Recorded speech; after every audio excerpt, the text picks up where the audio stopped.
Impanuka y'ubwato iherutse kubera muri Nyabarongo ku gice gihuza akarere ka Muhanga n'aka Gakenke yatumye hafatwa icyemezo cyo kuvana ubwato bwose bw'ibiti bwakoreshwaga muri Nyabarongo. Ibi bikaba byarabaye imbogamizi ku banyeshuri bo mu karere ka Ngororero mu murenge wa Muhororo akagari ka Rusororo bajya kwiga mu karere ka Muhanga bakurikiye amashami y'indimi n'ubumenyi rusange, bakaba bifashisha ubu bwato bajya kwiga ku kigo cya Kigwa Katolike giherereye mu murenge wa Rugendabari mu karere ka Muhanga. Mu gace aba banyeshuri batuyemo bavuga ko hari ikigo cya Groupe Scolaire Ruboko ariko ko nta mashami kuko kigwamo kugeza ku rwego rw'icyiciro rusange Tronkome, bagasaba ubuyobozi kuba bwabaha ubwato bwo kwifashisha bagakomeza amasomo yabo, ndetse bakanasaba kwegerezwa amashuri yigwamo kugeza mu mwaka wa 6. Aba ni bamwe mu bagaragaje ibi bibazo imbere ya kamera na mikoro bya Prime TV. Niga kuri Groupe Scolaire Kigwa Katolike mu karere ka Muhanga, niga mu mwaka wa 6 ishami ni PCM.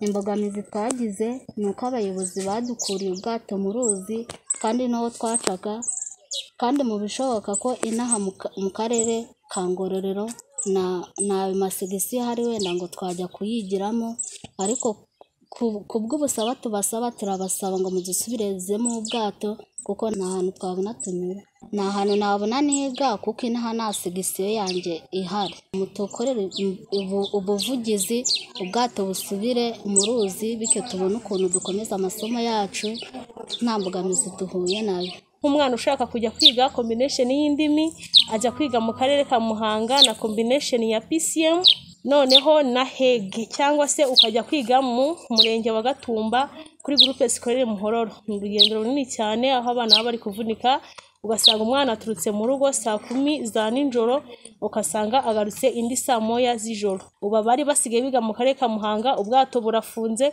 bari bakurikiyeho combination y'indimi bageze nko mu wa 5 no mu wa 6 na PCM. Ubwo nuvuga ko bagiye kujya bakora urugendo bajya kwiga mu murenge wa Gatumba, hari harimo urugendo rw'amasaha 2 n'igice. Nkaba nagira ngo mube mwatukorera ubuvugizi tube twabona ko iyo Groupe Scolaire Ruboko rundi bahazana nka combination ya lekeke PCM na HEG. Murakoze. Bamwe mu babyeyi baba bana bamaze gufata umwanzuro wo kubakura mu ishuri bitewe nuko batabona inzira banyuramo bajya kwiga. Uyu ni Mukakimenyi Rosalie utuye mu karere ka Ngororero, akaba afite umwana wiga i Muhanga. Mfite umwana witwa Mukamugisha Olive, yigaga i Muhanga mwaka wa 5. Noneho rero ikibazo mfite, yaje no gutsindira kuba ataraho yiga, abura mikoro amujyana aho bari bamwohereje. Tujyayo tubaza abarimu baravuga ngo nakomeze kuko ho ntago baturihishaga byinshi, ari ugutanga amafaranga yo kurya gusa. Iyo yabashaga kuboneka mbese aringaniye. None nta yandi mikoro mfite yo kumujyana kure, ntaranabibonye na kare.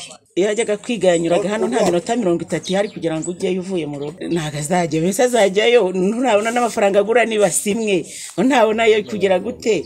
Uko ndamugeza muri Muramba mugeze ariho bari banamufatiye na mbere tukabura mikoro. Ubwo urumva yandi rwose ntago azasubirayo. Uyu mubyeyi Mukakimenyi Rosalie wo mu murenge wa Muhororo mu karere ka Ngororero, ndetse n'umusaza witwa Nsabimana Emmanuel utuye i Muhanga mu murenge wa Rugendabari, mu byo basaba ubuyobozi bahuriza ku gusaba ko bahabwa ubwato bwo kubambutsa. Nta gihe impanuka itabaho. Iyo mpanuka yabayeyo ko impanuka yica abantu y'imodoka bagashira, iyo tugiye kureba dutabaye tugira gute twongera kugenda mu modoka. Rwose turasaba ubuvugizi ko badukorera ibishoboka iyo ngo byacu ikaba yagaruka, abanyeshuri bagakomeza ku bigo byabo, urumva ko benda no kurangiza. Sabira nkamwe ko mwatubera abavugizi kaba dusubiza mu bwato. Babukuyemo batubwira ko ngo hari ubwato ngo barushya abantu muri Gakenke. Avuga kuri iki kibazo, Patrick Uyihoreye umuyobozi w'akarere ka Ngororero wungirije ushinzwe iterambere ry'ubukungu, avuga ko amato adafite moteri batazayasubizamo, agasaba abanyeshuri kwihangana uyu mwaka bakajya bazenguruka bakanyura ku biraro bihari, ndetse akanongeraho ko hari ibiraro byo mu kirere biri kubakwa ku bufatanye bw'akarere ka Muhanga n'aka Ngororero. Ni ikibazo cyumvikana ariko si n'ikibazo gikomeye.